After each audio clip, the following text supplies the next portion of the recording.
नमस्कार दोस्तों, मैं उत्तम सिंह राणा और आज चलिए सॉल्व करते हैं सैनिक भर्ती जनरल ड्यूटी का ये पेपर जो आज ही संपन्न हुआ। मेरे एक स्टूडेंट ने मुझे भेजा है, तो सबसे पहले मैं शुभकामनाएं देना चाहूँगा उन सब परीक्षार्थियों के लिए जिन्होंने आज ये पेपर दिया है। मैं बता दूं, ये पेपर इस बार काफ़ी हार्ड था, काफ़ी कठिन था। इसके जो लेवल है प्रश्नों का वो बहुत कठिन लेवल के प्रश्न पूछे गए थे। पहली बार मैंने इतना कठिन पेपर देखा है, लेकिन इसका ये तो कंफर्म है कि मेरिट डाउन जाएगी इस बार। क्योंकि पेपर कठिन होता है तो मेरिट डाउन जाएगी। किस पेपर तो सभी के लिए कठिन था ये। इसका हर प्रश्न कुछ नए तरीके से पूछा गया है। तो चलिए बिना देरी किए हुए शुरू करते हैं आर्मी भर्ती जनरल ड्यूटी जीडी का ये पेपर। तो इसमें पहला जो प्रश्न है ये है, निम्नलिखित में से कौन सा राज्य बुद्ध के जीवन से जुड़े थे। तो बुद्ध के जीवन से दो राज्य जुड़े थे, एक मगध एक कौशल।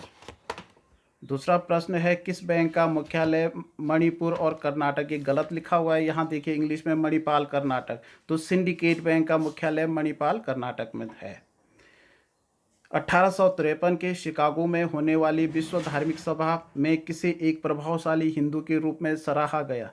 तो ये सराहा गया था स्वामी विवेकानंद को। ठीक है। आर्द्रता को पूरे तौर पर ग्रहण करने के पश्चात वह क्या कहलाती है। तो आर्द्रता जब पूरे तौर पर ग्रहण करने के पश्चात आर्द्रता कहलाती है सापेक्षित आर्द्रता या रिलेटिव ह्यूमिडिटी। निम्नलिखित में से धौलाधर पर्वतमाला की मशहूर जनजाति। तो गद्दी जनजाति के लोग वहाँ पर रहते हैं। मीनाम्बकम अंतर्राष्ट्रीय हवाई अड्डा कहाँ है। तो ये चेन्नई में है, चेन्नई। ठीक है। दिल्ली की प्रथम मुस्लिम शासक कौन थे। वुमेन रूलर जो है रजिया सुल्तान थे दिल्ली की। ठीक है।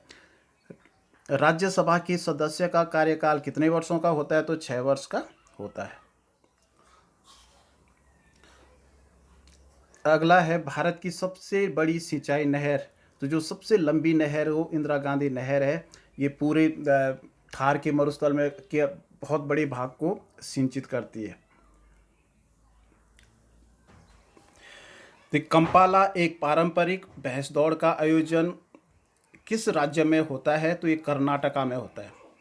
तमिलनाडु में सांडों की दौड़ का आयोजन होता है जलीकुट्टू में, और भैंस दौड़ का कर्नाटक में होता है। भारत का सबसे महत्वपूर्ण यूरेनियम खदान, यूरेनियम की खान है जादूगोड़ा। ठीक है। लाल बहादुर शास्त्री राष्ट्रीय शासन एकेडमी कहाँ पर है। तो ये मसूरी में स्थित है।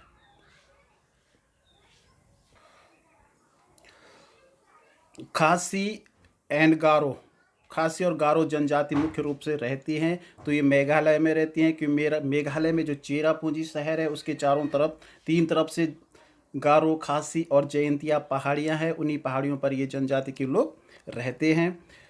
भूमध्य रेखा डिग्री मध्याह्न पर स्थित है। तो भूमध्य रेखा 0 डिग्री मध्याह्न रेखा को कहते हैं। कांग्रेस का प्रथम अधिवेशन मुंबई में हुआ था, बॉम्बे में। ठीक है। तो ये इस तरह से ये पहला सेक्शन समाप्त हुआ। दूसरा सेक्शन है, तांबे का गलनांक डिग्री सेल्सियस होता है। तो इनमें से कुछ नहीं है, क्योंकि तांबे का गलनांक जो है 1083 डिग्री से 1084.5 डिग्री तक होता है। जो शुद्ध तांबा है उसका गलनांक सबसे अधिक होता है 1084.5 डिग्री, और जो नकली तांबा वो थोड़ा हल्की क्वालिटी का जो होता है उसका गलनांक 1083 होता है। तो इसका आंसर होगा नन ऑफ दीज। अगला प्रश्न है, गन्ना चीनी का आणविक सूत्र है। 11 है, जिसका अर्थ है कि चीनी के प्रत्येक अणु में 12 कार्बन परमाणु, 22 हाइड्रोजन परमाणु और 11 ऑक्सीजन परमाणु होते हैं। तो इसका आंसर होगा सी, गन्ने से आती है। C12H22O11। मुंह के pH का मान से कम होने पर दांतों का क्षय प्रारंभ होता है। तो इसका आंसर है 5.5, 5.5। और अगला है टेरेस्टेरियल दूरी मापने की कौन सी सही इकाई है? Which is the correct unit of measuring terrestrial distance? देखिए, टेरेस्ट्रियल डिस्टेंस का अर्थ होता है स्थलीय दूरी। तो जो दूरी मापने का जो मेन यूनिट है वो मीटर है। तो मीटर से छोटा भाग सेंटीमीटर होता है, बड़ा भाग किलोमीटर होता है, और प्रकाश वर्ष आकाशीय तारों की दूरी मापने की यूनिट है। अगला देखिए, वनस्पति विज्ञान का अध्ययन है। तो पौधों के जीवन का अध्ययन हम वनस्पति विज्ञान में करते हैं।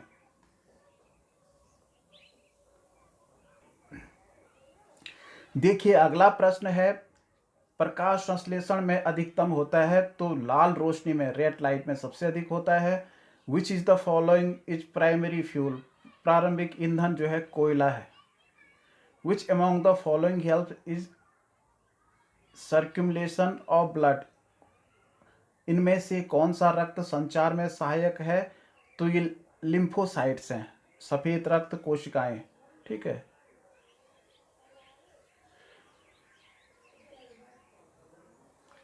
एट हाई, हाँ, अधिक ऊंचाई वाले क्षेत्र में किस कारण नाक से खून बहने लगता है? तो अधिक ऊंचाई में क्या होता है? निम्न वायुमंडलीय दबाव के कारण खून बहता है।